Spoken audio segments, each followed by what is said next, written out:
नमस्कार, मैं रजत शर्मा। भारत में अब धकाधक दर्जनों जहाज तेल टैंकर लेकर पहुंच रहे हैं। वह भी ऐसे समय जब भारत पर 25% अमेरिकी टैरिफ अप्लाई हो चुकी है और 50% जल्द कुछ दिनों के भीतर अप्लाई होने वाली है। लेकिन सोचने वाली बात यह है कि ऐसा नहीं है कि सारे टैंकर रूस से ही आ रहे हैं, बल्कि कुछ रूस से, कुछ इराक से, तो कई टैंकर खुद अमेरिका से भारत आ रहे हैं। जी हां दोस्तों, आपको यकीन नहीं होगा। लेकिन दोस्तों, चाहे जितना भी ठोक बजा क्यों ना ले, एक मुसीबत ऐसी है जिस पर हमें ध्यान देना ही होगा। और सॉल्यूशन चाहे कुछ भी हो, लेकिन ये एक बात सच है कि जिस तरीके से हालात बदल रहे हैं, इसमें भारत को बुरी तरीके से टारगेट किया गया है और कहीं ना कहीं कुछ हद तक पश्चिमी देशों की साजिश भी कामयाब होती हुई दिखाई दे रही है।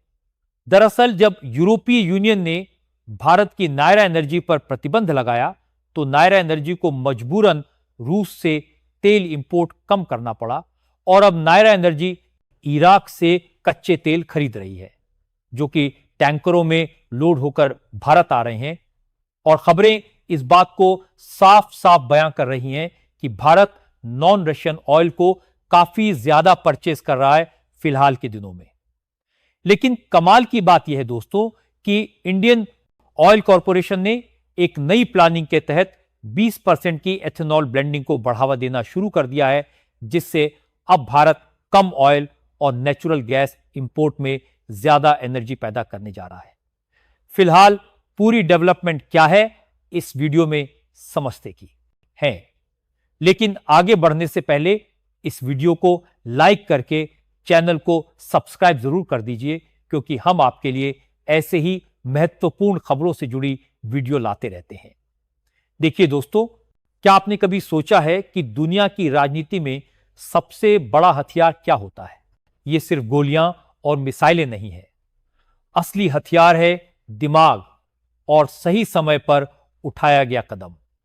और हाल ही में भारत ने ऐसा ही एक बड़ा कदम उठाया है, जिसने अमेरिका को साफ संदेश दे दिया है कि हम किसी के भरोसे बैठे नहीं हैं। कहानी की शुरुआत वॉशिंगटन से होती है। अमेरिका ने भारत के निर्यात पर पहले से लगे 25% टैरिफ में एक और 25% जोड़ दिया।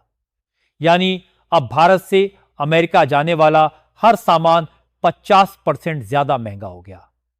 सुनने में बड़ा झटका लगता है, लेकिन असली ट्विस्ट तो अब आता है। दरअसल अमेरिका का गुस्सा असल में रूस पर है। वजह है, भारत लगातार रूस से बड़ी मात्रा में सस्ता कच्चा तेल खरीद रहा है और अमेरिका की शर्तों वाली डील मानने से साफ मना कर रहा है। आमतौर पर ऐसे हालात में कई देश झुक जाते हैं, लेकिन भारत ने क्या किया? सीधे अपनी नजर अफ्रीका की तरफ घुमा ली। यहां एंट्री होती है नाइजीरिया की, जो पश्चिमी अफ्रीका का सबसे बड़ा देश है, महाद्वीप की सबसे बड़ी अर्थव्यवस्था और भारत का पुराना तेल सप्लायर है। कुछ साल पहले दोनों देशों के बीच सालाना $5 अरब से ज्यादा का कारोबार होता था, जिसमें कच्चा तेल सबसे बड़ा हिस्सा था। बाद में यह घटकर लगभग $8 अरब पर आ गया। लेकिन अब खेल फिर बदलने वाला है, क्योंकि इंडियन ऑयल कॉरपोरेशन ने सितंबर 2025 की डिलीवरी के लिए नाइजीरिया के अकबामी क्रूड का 10 लाख बैरल पहले ही बुक कर लिया है। यह सिर्फ तेल की डील नहीं, बल्कि एक मजबूत संदेश है कि भारत के पास हमेशा बैकअप प्लान है और वह अमेरिका या यूरोपियन यूनियन के दबाव में आने वाला नहीं है। यानी कि इशारा साफ है कि दर्जनों तेल टैंकर अभी भी भारत में आ रहे हैं और दर्जनों तेल टैंकर आने वाले अगले महीने सितंबर में भी भारत आते रहेंगे, क्योंकि पूरे 10 लाख मिलियन बैरल तेल नाइजीरिया के द्वारा सितंबर में ही डिलीवर किए जाएंगे। सबसे दिलचस्प बात यह है कि रूस से तेल की सप्लाई अभी भी पूरी रफ्तार से जारी है। लाखों बैरल रूसी तेल भारत के बंदरगाहों पर उतर रहा है। इंडिया टुडे की रिपोर्ट के मुताबिक अमेरिका के टैरिफ का असर भारत की अर्थव्यवस्था पर बेहद मामूली है। निर्यात पर सिर्फ 1.87% और जीडीपी पर 209% यानी भारत आराम से यह दबाव झेल सकता है। लेकिन दोस्तों, कहानी यहीं रुकने वाली नहीं है, क्योंकि अब भारत और नाइजीरिया की दोस्ती सिर्फ तेल तक सीमित नहीं रहने वाली। दोनों देश फार्मा, कृषि मशीनरी, डिजिटल टेक्नोलॉजी और फूड प्रोसेसिंग जैसे कई और क्षेत्रों में भी साथ काम करने की तैयारी कर रहे हैं। मार्च 2025 में दोनों ने मिलकर अरब डॉलर का ट्रेड टारगेट सेट किया है। अगर यह पूरा हो जाता है तो अफ्रीका में भारत की पकड़ और भी मजबूत हो जाएगी। यह सिर्फ व्यापार नहीं, बल्कि एक भू राजनीतिक चाल है जो आने वाले समय में भारत को अफ्रीका में एक बड़ा पावर सेंटर बना सकती है। और इसमें एक और बड़ा पहलू जुड़ता है, जो है ब्रिक्स का विस्तार और ग्लोबल साउथ की राजनीति। अगर नाइजीरिया इन मंचों पर भारत के साथ खड़ा रहता है तो अफ्रीका में चीन और पश्चिमी देशों का असर बैलेंस करने में भारत को जबरदस्त बढ़त मिलेगी।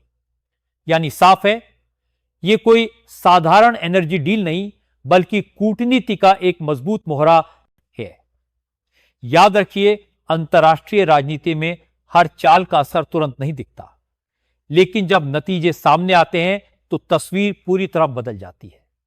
अफ्रीका के साथ भारत का यह जुड़ाव आने वाले सालों में सिर्फ तेल की कीमतों को स्थिर नहीं रखेगा, बल्कि नई मार्केट्स और बड़े निवेश के दरवाजे भी खोलेगा। इसी बीच एक और इंपॉर्टेंट बात देखने को मिल रही है, जो है पेट्रोलियम प्रोडक्ट जैसे कि डीजल और पेट्रोल में एथेनॉल ब्लेंडिंग को बढ़ावा देना। एथेनॉल ब्लेंडिंग का अर्थ है पेट्रोल और गैसोलीन में एथेनॉल मिलाना। आमतौर पर प्रतिशत के अंदाज से बताया जाता है, जैसे कि E20 मतलब 20% इथेनॉल प्लस 80% पेट्रोल। इससे पर्यावरण को लाभ होता है। CO2 उत्सर्जन में कमी होने के साथ फॉसिल फ्यूल पर निर्भरता कम होती है और किसानों को भी अतिरिक्त आमदनी होती है। उदाहरण के लिए गन्ना, चावल जैसी फसलों से इथेनॉल बनाकर इसका इस्तेमाल किया जाता है। उधर अमेरिका के भीतर से ही आवाजें उठ रही हैं कि भारत रूस और यूक्रेन के बीच चल रहे युद्ध को खत्म करने में भूमिका निभाए। अमेरिकी सीनेटर लैंड से ग्राहम ने तो खुलेआम अपील कर दी है कि भारत अपनी प्रभावशाली स्थिति का इस्तेमाल करें और राष्ट्रपति डोनाल्ड ट्रंप को मनाकर इस खून खराबे को रोकने में मदद करें। ग्राहम का कहना है कि अगर भारत यह कर देता है तो इससे वॉशिंगटन, नई दिल्ली के रिश्ते और भी मजबूत हो जाएंगे। उन्होंने सोशल मीडिया पर लिखा कि अगर मेरे भारतीय दोस्त राष्ट्रपति ट्रंप को इस युद्ध को खत्म करने में मदद करते हैं तो यह भारत अमेरिका संबंधों के लिए सबसे बड़ा कदम होगा। दोस्तों, यह बयान ऐसे समय पर आया है जब प्रधानमंत्री नरेंद्र मोदी ने हाल ही में रूसी राष्ट्रपति व्लादिमीर पुतिन से फोन पर बात की थी। और ध्यान दीजिए, यह सिर्फ बातचीत नहीं थी, बल्कि इसमें ऊर्जा, व्यापार और वैश्विक सुरक्षा के मुद्दे भी शामिल थे। यानी भारत अब सिर्फ एक खरीदार या सप्लायर नहीं, बल्कि शांति वार्ता का संभावित मध्यस्थ बनकर उभर रहा है। फिलहाल इसी बीच जब बात भारत का नए नए देश के साथ बढ़ते व्यापार समझौते की हो रही है, तो आपको बता दें कि इस मैप में भारत के बगल यहां अरब सागर के पास ओमान देश जो दिख रहा है, उसके साथ भारत का फ्री ट्रेड एग्रीमेंट जल्द ही अनाउंस होने जा रहा है। वैसे तो यह नई डेवलपमेंट नहीं है, लेकिन फिर भी आपको बता दें, साल 2023 भारत और ओमान के बीच कॉम्प्रहेंसिव इकोनॉमिक पार्टनरशिप एग्रीमेंट की बातचीत चल रही है। लेकिन अब आखिरकार दोनों देश इसे अंतिम रूप देने के लिए तैयार हो चुके हैं। बाकी आप लोग अपनी राय कमेंट में बताएं कि क्या इथेनॉल ब्लेंडिंग करना लंबे समय के लिए ठीक रहेगा या नहीं।